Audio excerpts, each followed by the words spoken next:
আমার আল্লাহর দয়া ভালোবাসা যে কত বেশি আমরা জানি না, আমরা জানি না। আরশের বুকে আল্লাহ বিশাল সাইনবোর্ডে লিখে রেখেছেন সাবাকাত রাহমাতি গাদাবি, সাবাকাত রাহমাতি গাদাবি। এর মানে হচ্ছে আমার রাগের উপরে আমার দয়া বিজয় লাভ করেছে। সাবাকাত রাহমাতি গাদাবি, আমার রাগও আছে, আল্লাহর রাগ আছে না, আমার দয়াও আছে, আল্লাহর দয়া আছে না। আল্লাহ বললেন আমার রাগও আছে আবার আমার দয়াও আছে, তবে জেনে রেখো আমার রাগের চেয়ে দয়া বেশি। আমাদের পাপ অন্যায় যত বড় হোক মনে রাখবেন আল্লাহর দয়া তার চাইতেও বড়। নাকি ছোট? আপনি যত বড় পাপ করেন না কেন আমাদের জন্য আল্লাহর পক্ষ থেকে দয়া আছে না নাই?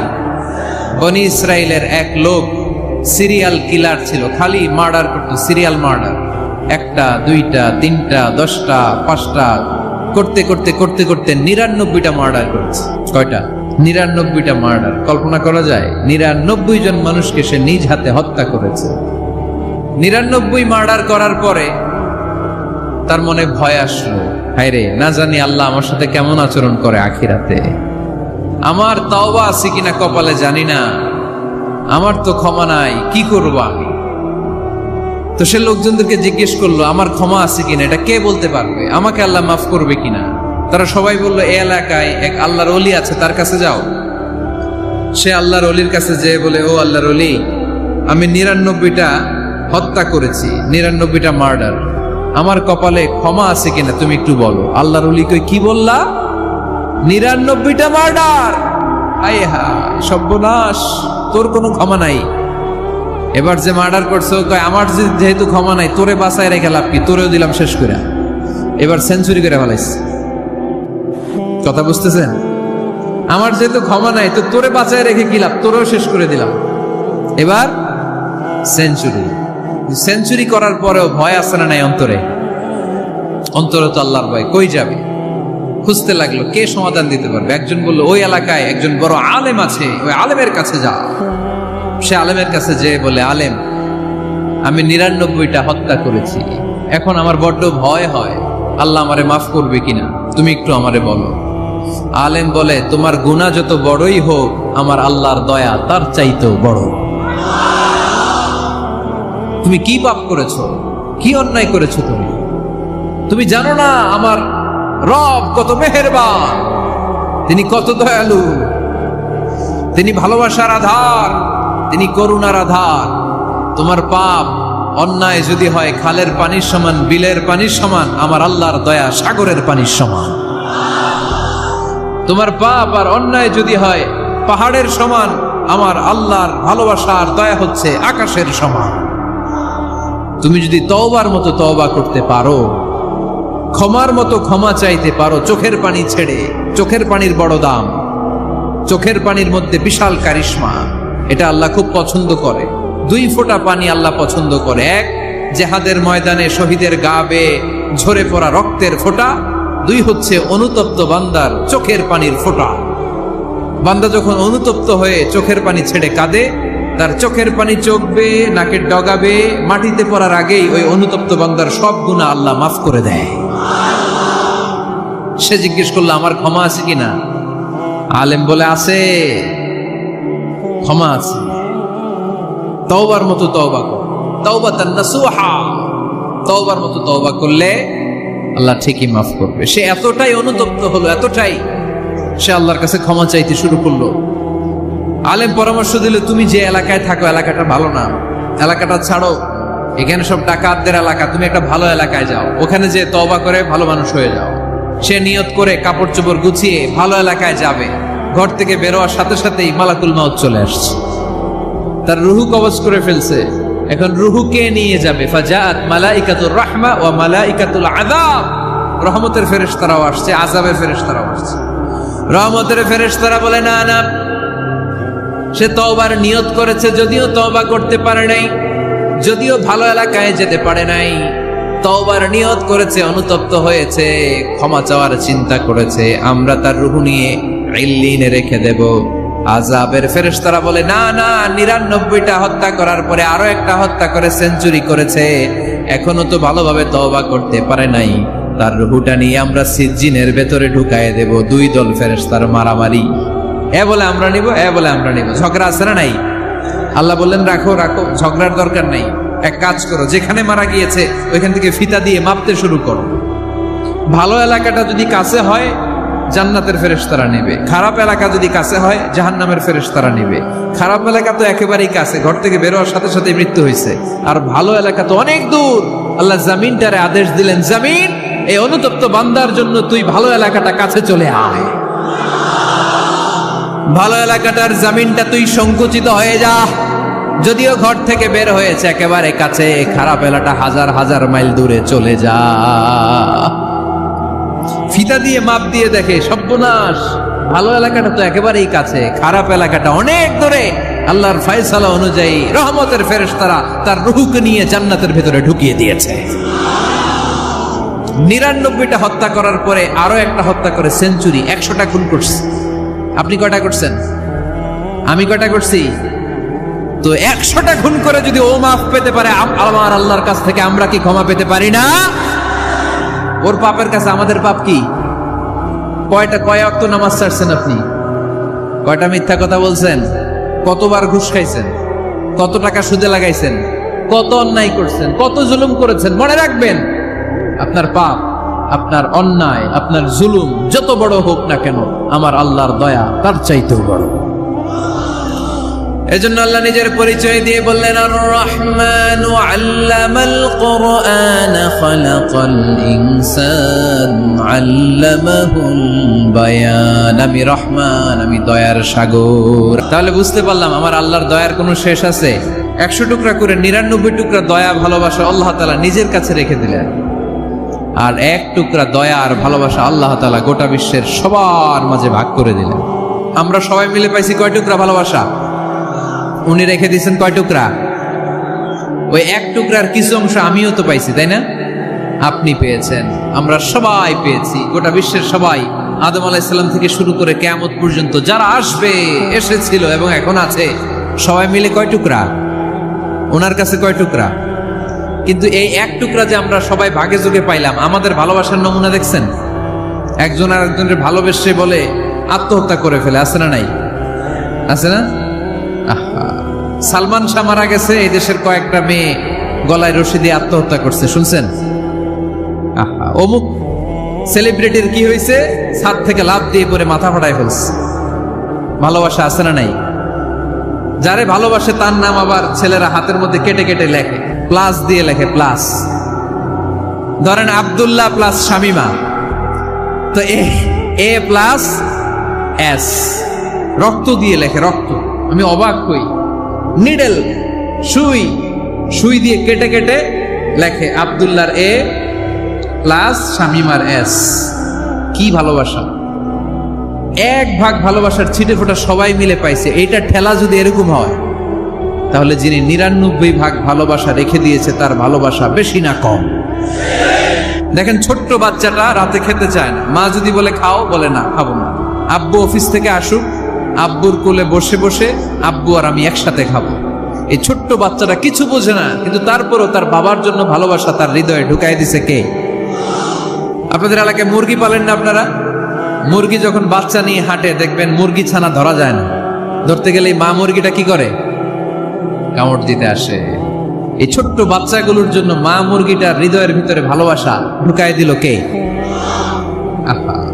আমি পত্রিকাতে এমনও দেখেছি, বন্যায় এক মা পানি খেতে খেতে মরে গিয়েছে, কিন্তু শিশুটাকে একটা বালতির মধ্যে চাপিয়ে মাথায় তুলে ধরে রেখেছে। মা পানি খেতে খেতে নিজের জীবনকে বিলিয়ে দিয়েছে, কিন্তু বাচ্চাটা মরে নাই। বাচ্চার জন্য কি ভালোবাসা! এই ছোট্ট বাচ্চার জন্য মায়ের হৃদয়ে জান স্যাক্রিফাইসের মতো এই ভালোবাসা ঢুকাই দিল কে? আমাদের প্রতিদিনই ভালোবাসা, সকালে ভালোবাসা, বিকালে ভালোবাসা, সন্ধ্যায় ভালোবাসা, শীতকালে ভালোবাসা, গ্রীষ্মকালে ভালোবাসা। আমাদের ইসলামে শুধু ভালোবাসাবাসী, ঠিক কিনা? এই জন্য আলাদা করে আমাদের কোনো দিন লাগে না, বিশ্ব ভালোবাসা দিবস দরকার হয় না। যারা মাকে দেখতে পারে না, বাবারে দেখতে পারে না, এরা একদিনের জন্য মা বাবাকে উইশ করতে যায়, আর নাম দিছে বিশ্ব মা দিবস, বিশ্ব বাবা দিবস। কিছুদিন আগে দেখলাম বিশ্ব ডিম দিবস। কি দিবস? আমি কি মিথ্যা বললাম? ছিল একটা বিশ্ব ডিম দিবস। কিছুদিন পরে বানাবে বিশ্ব বাঁশ দিবস, যে যারে বাঁশ দিতে পারে। এরপর একটা বানাইছে শুনলাম বিশ্ব চিন্তা দিবস।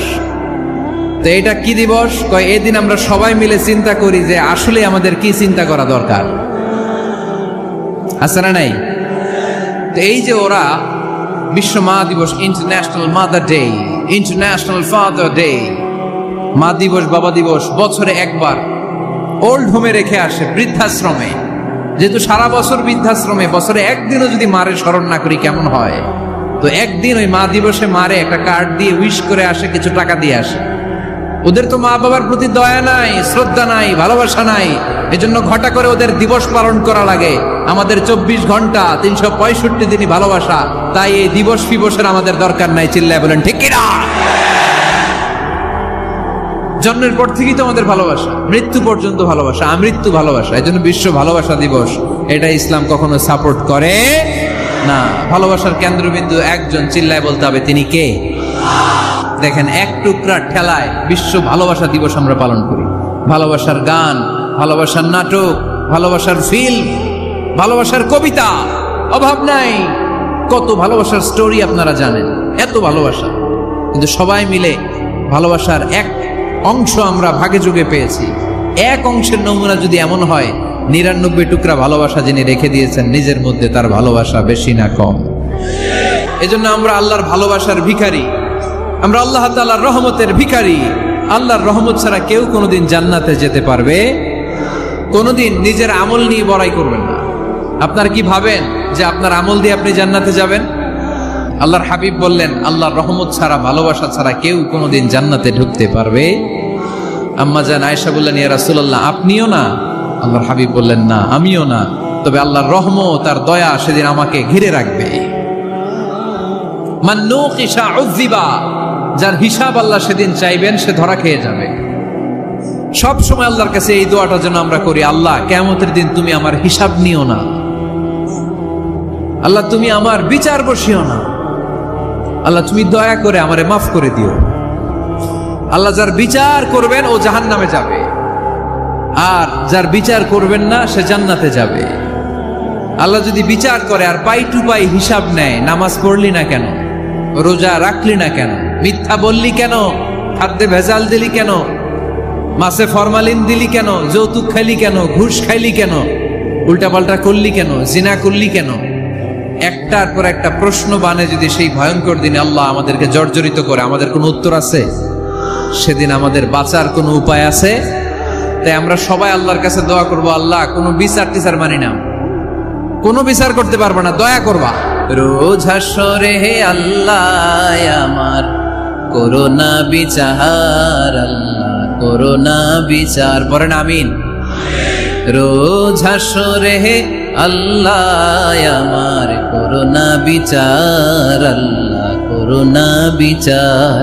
বিচার চাহি না তব দয়া চাহে এ গুনাহগার, আল্লাহ করোনা বিচার, পড়েন আমিন।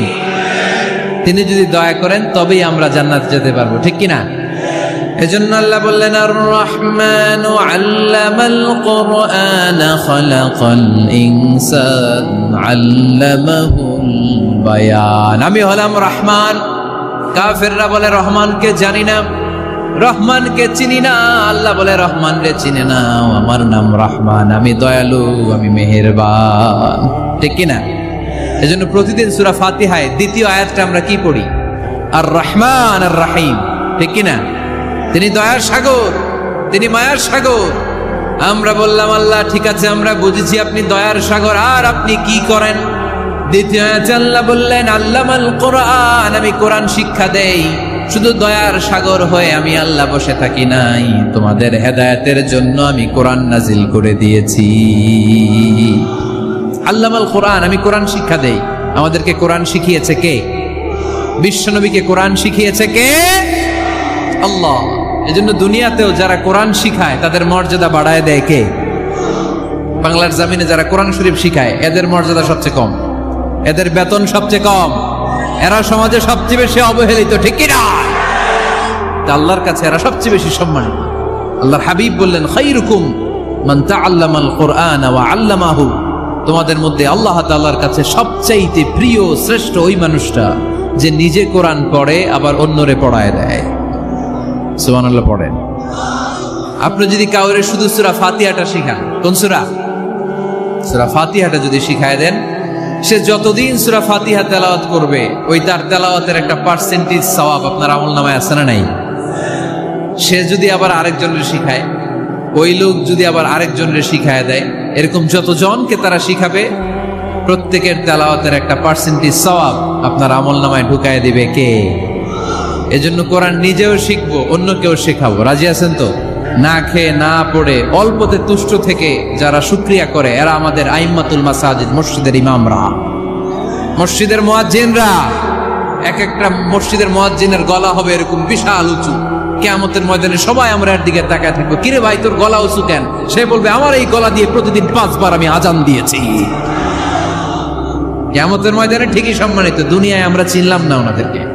সেদিন আল্লাহ কোনো এক্সকিউজ গ্রহণ করবে না।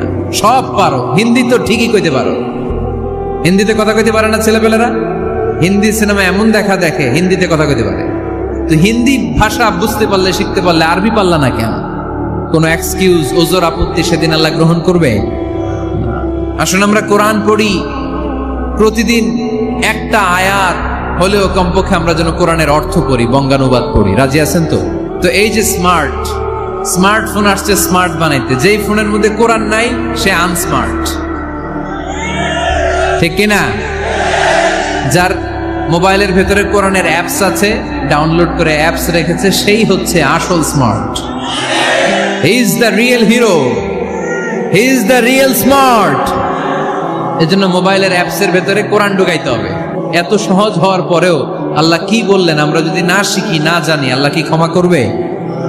যা বলার সব আল্লাহ বলে দিয়েছে এই কোরআন। এই কোরআনে শুরু হয়েছে বিসমিল্লাহির রহমানির রহিম দিয়ে, মানে বা দিয়ে। কি দিয়ে? চিল্লায় বলেন না, কি দিয়ে? বা দিয়ে। আর এই কোরআন শেষ হয়েছে সূরাতুন নাস দিয়ে, যে সূরার শেষ আয়াত হচ্ছে মিনাল জিন্নাতি ওয়ান নাস। বার সিন মিলাইলে কি হয়? বাস। এবার বাসে চড়া শরীয়তপুর শহরে যাব, ওই বাস না, এই বাস মানে যথেষ্ট, এই বাস মানে সাফিসিয়েন্ট, কাফি। আল্লাহ বুঝালেন এই 30 পারায় 114টা সূরায় আমি যা দিয়েছি এটাই বাস, যথেষ্ট, নতুন করে আর কিচ্ছু লাগবে না। চিল্লায় বলেন ঠিক কিনা? এটা এমন কিতাব, এই কিতাবের পিছু লেগে লাভ নাই। এই কিতাবের বাণী ছড়িয়ে পড়বে গোটা বিশ্বময়। অনেকে অনেক ষড়যন্ত্র করেছে এই কিতাবকে ধ্বংস করে দেওয়ার। আমাদের এই খোদ ভারতবর্ষে ষড়যন্ত্র হয়েছিল। ব্রিটিশরা যখন চলে গিয়েছিল, ওরা প্ল্যান করেছিল এই কিতাবকে কি করে আমাদের থেকে ডিটাচ করা যায়, কেমন করে আলাদা করা যায়। এর একটা কমিটি করে দিয়েছে, আপনারা গবেষণা করে দেখেন এই ভারতবর্ষ থেকে কেমন করে কোরআন দূর করা যায়। তারা বুদ্ধি করে বলল, এক কাজ করি, কারণ তাদের কোরআনের কপিগুলো মসজিদ থেকে বের করে আমরা আগুন দিয়ে জ্বালাই দিব, তাইলেই কোরআন শেষ।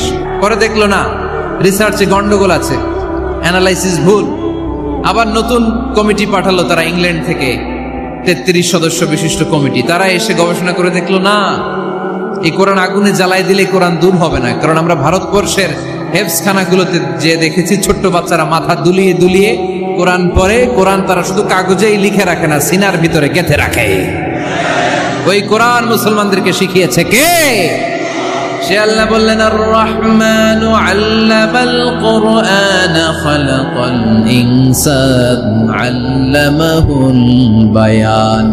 আল্লাহ বললেন আমি মেহেরবান, আমি কোরআন শিখিয়েছি।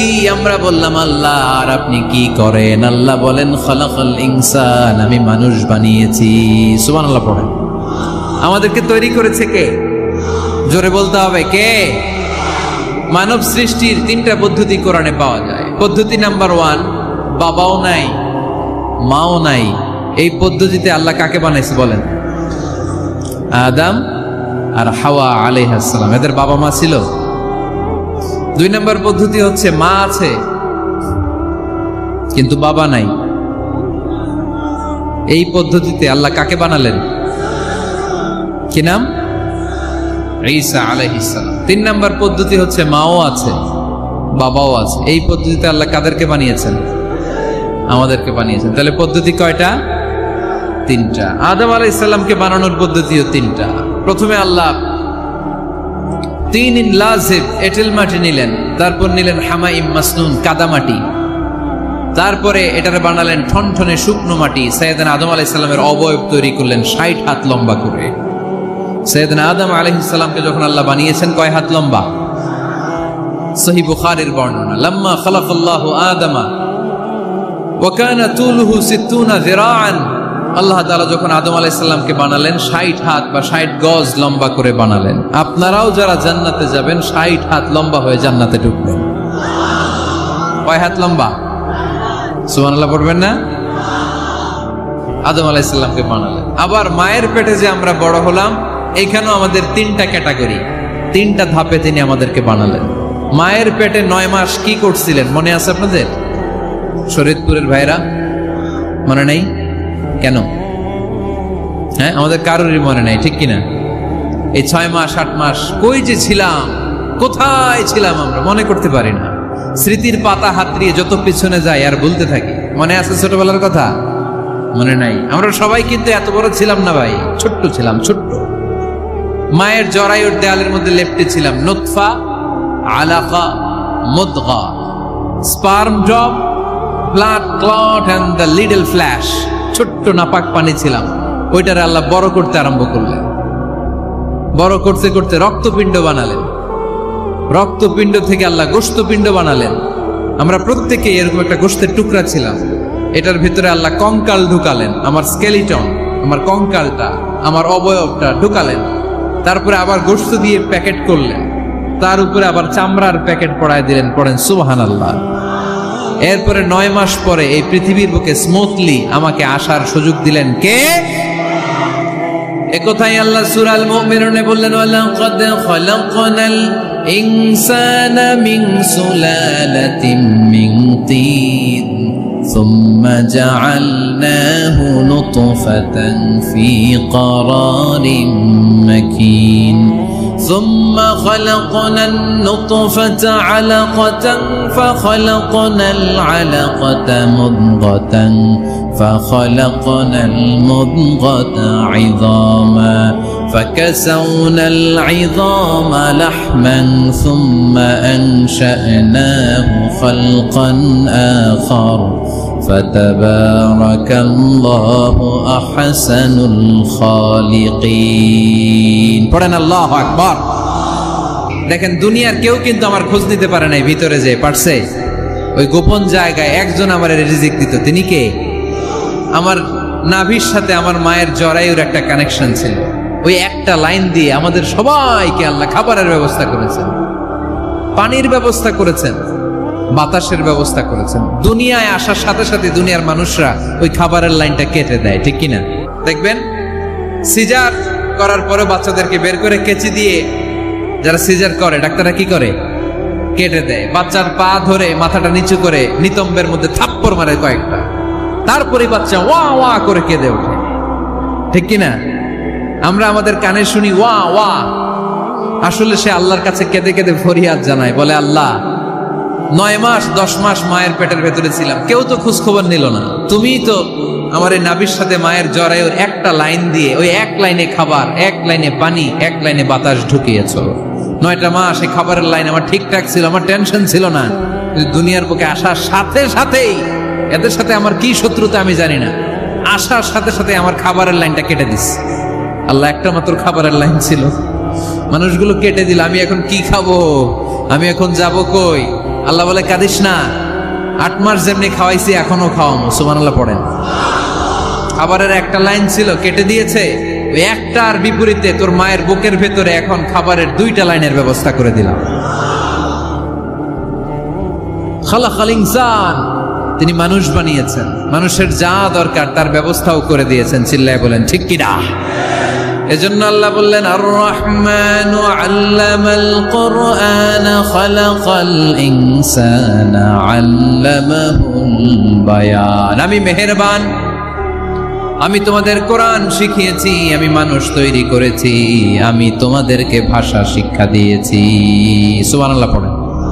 আল্লামাহুল বায়ান, আমি তোমাদেরকে বয়ান শিখিয়েছি। এই যে আমরা বয়ান করি, আমাদের যে ভাষা, এই ভাষা কার দান? আমাদের বাংলা ভাষা কার দান? পৃথিবীতে অনেক ভাষা আছে, একটা ভাষার প্রকাশভঙ্গির সাথে আরেকটার মিল নাই। একটার প্রকাশভঙ্গির সাথে আরেকটার মিল নাই। চাইনিজরা চাইনিজ ভাষায় কথা বললে ইংরেজরা কিচ্ছু বুঝে না, ইংরেজরা বললে আরবরা বুঝে না, আরবরা বললে মালায়রা বুঝে না, মালায়রা বললে আফ্রিকানরা বুঝে না। সুবহানাল্লাহ পড়েন। আমি অনেক দিন দেশের বাইরে থাকি, 10 বছরেরও বেশি আমি পড়াশোনা করি, এখনো পিএইচডি করি। তো মিশরে যখন আমি পড়াশোনা করতাম তখন দেখতাম এক এক ভাষায় এক একজন কথা বলে। আমরা বাঙালিরা যদি কোনো কথা বলে হাসাহাসি করি, হেসে হেসে আমরা কুটি কুটি হয়ে যাচ্ছি, মরে যাচ্ছি, কিন্তু ওরা হাসে না, বিদেশিরা, ওরা বুঝে নাই তো। আবার ওরা যখন কথা বলে হাসে, আমরা কিছুই বুঝি না। সুবহানাল্লাহ পড়বেন না? ওইটা বাদ দেন, আমাদের বাংলাদেশে আসেন। আমাদের বাংলাদেশে এক এক জেলার সাথে আরেক জেলার ভাষার ভিন্নতা আছে না নাই? সুবহানাল্লাহ পড়বেন না? ঢাকার ভাষার সাথে ফরিদপুরের ভাষার অমিল, সিলেটের অনেক অমিল, চট্টগ্রামের অমিল আছে না নাই? সবচেয়ে বেশি অমিল সিলেটে আর চট্টগ্রামে, ঠিক কিনা?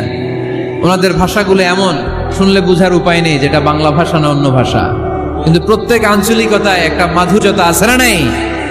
আল্লাহ পাক এই কোরআনের মধ্যে আঞ্চলিকতার দাম দিলেন। হিশাম বিন হাকিম বিন হিজাম কোরআন থেকে তেলাওয়াত করতে শুরু করলেন। এই তেলাওয়াত শুনে সাইয়েদনা ওমরে ফারুক ওনার ঘাড় ধরে টেনে বিশ্বনবীর কাছে নিয়ে আসলেন। ওমরে ফারুক বললেন, ইয়া রাসূলুল্লাহ, দেখেন হিশাম বিন হাজিম কেমন করে কোরআন পড়ে, দেখেন ভিন্নভাবে কোরআন পড়ে। আপনি শিখাইছেন একভাবে, ও পড়ে আরেকভাবে, ওর বিচার করেন। আসলে আরেকভাবে পড়ে নাই, অন্য আঞ্চলিকতায় পড়েছে। যেমন আমরা পড়ি ওয়াদ-দুহা ওয়াল লাইলি ইযা মা ওয়াদ্দাআকা রাব্বুকা ওয়া মা ক্বালা ওয়ালাল আখিরাতু খায়রুল লাকা মিনাল উলা। কিন্তু কোরআনের আরেকটা লাহজা বা আরেকটা পড়ার পদ্ধতি আছে, যেখানে ওনারা পড়ে ওয়াদ-দুহা ওয়াল লাইলি ইযা সাজা মা ওয়াদ্দাআকা রাব্বুকা ওয়া মা ক্বালা। সুবহানাল্লাহ পড়বেন না? হাশিম বিন হিকাম এরকম বাঁকা করে পড়ছিলেন। ওমরে ফারুকে বাঁকাটা শিখেন না, উনি শিখছিলেন সোজা। ওমরে ফারুক আবার সোজা সাপটা পছন্দ করতেন। সুবহানাল্লাহ পড়েন। বিশ্বনবী বললেন, হিশাম বিন হিজামকে তুমি ছাড়ো। বললেন, হিশাম তুমি কিভাবে পড়েছো? হিশাম বলে, আমি এইভাবে পড়েছি।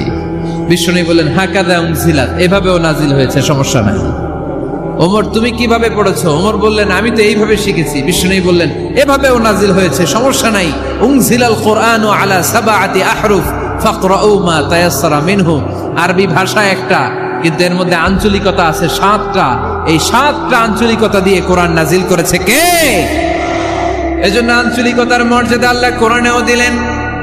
এজন্য বললেন, আর রহমানু আল্লামাল কুরআন খালাকাল ইনসান আল্লামাহুল বায়ান। আমি মেহেরবান, আমি কোরআন শিখালাম, আমি মানুষ বানালাম, আমি তোমাদেরকে ভাষা শিখালাম। সুবহানাল্লাহ পড়েন। এরপর আল্লাহ বললেন, আশ-শামসু ওয়াল কামারু বিহুসবান ওয়ান নাজমু ওয়াশ-শাজারু ইয়াসজুদান। সুবহানাল্লাহ। আশ-শামসু ওয়াল কামারু বিহুসবান, চাঁদ আর সূর্য আমি তৈরি করেছি তোমাদের হিসাবের জন্য। হিসাব আছে না নাই? তাহলে এই সূর্য আর চাঁদ, চাঁদ আর সূর্যকে আল্লাহ এই মহাবিশ্বে দিয়েছেন হিসাবের জন্য, ঠিক কিনা? আল্লাহর হাবিব বললেন, সুমু লিরুইয়াতিহি ওয়া আফতিরু লিরুইয়াতিহি। চাঁদ দেখে রোজা রাখো, আবার চাঁদ দেখে রোজা ভাঙো। আমরা রমজান শুরু করি কি দেখে? জোরে বলেন। ঈদ শুরু করি কি দেখে? আশ-শামসু ওয়াল কামারু বিহুসবান। সূর্য চন্দ্রের গায়ে লাগে না, চন্দ্র সূর্যের গায়ে লাগে না। কোনোদিন কি দেখেছেন সূর্য আর চন্দ্র ধাক্কা লাগছে? দিনের ভেতরে রাত ঢুকে গেছে, রাতের ভিতরে দিন ঢুকে গেছে, এরকম কি কখনো হয়েছে? সব কিছু একজনের আইন মানে, চিল্লায় বলতে হবে, তিনি কে? এরপরে আল্লাহ বললেন, ওয়ান নাজমু ওয়াশ-শাজারু ইয়াসজুদান। আকাশের তারকারাজি আর বৃক্ষমালা একজনকে সিজদা করে, তিনি কে? আকাশের তারাগুলো আল্লাহরে সিজদা করে, কিন্তু আমরা আল্লাহরে সিজদা করতে চাই না। গাছগুলো আল্লাহর জিকির করে, কিন্তু আমরা জিকির করতে চাই না, ঠিক কি না? অস্ট্রেলিয়ার সিডনি শহরে একটা জঙ্গল আছে। ওই জঙ্গলে একটা গাছ আছে, গাছ। ওই গাছটা টু দ্য ডাইরেকশন অফ কিবলা, কিবলামুখী হয়ে মানুষের মতো রুকু করে আছে একটা গাছ। সুবহানাল্লাহ কইতে পারলেন না? ক্যালেন্ডারে দেখা যায়, পত্রিকায় দেখা যায় গাছ রুকু করে আছে। আমরা রুকু করি না, আমরা সিজদা করি না। কিয়ামতের দিন আল্লাহ বলবে আমার সিজদা দিয়ে দেখা।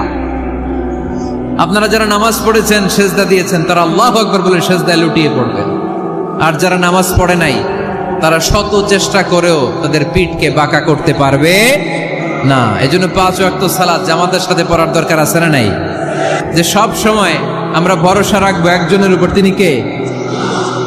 আমাদের গুনাহ যত বড়ই হোক, আল্লাহর দয়া তার চাইতে বড়।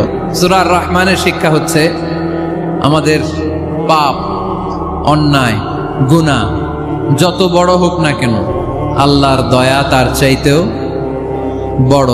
ঠিক কিনা? এজন্য নিরাশ হবেন না, হতাশ হবেন না। আপনি যত পাপ করেন না কেন, অনুতপ্ত হলে ওযু করে এসে জায়নামাজটা বিছিয়ে 2 রাকাত নামাজ পড়েন, পাপের কথাগুলো স্মরণ করেন, ক্ষমা চান। চাওয়ার মতো চাইলে সব গুনাহ মাফ করে দিবে কে?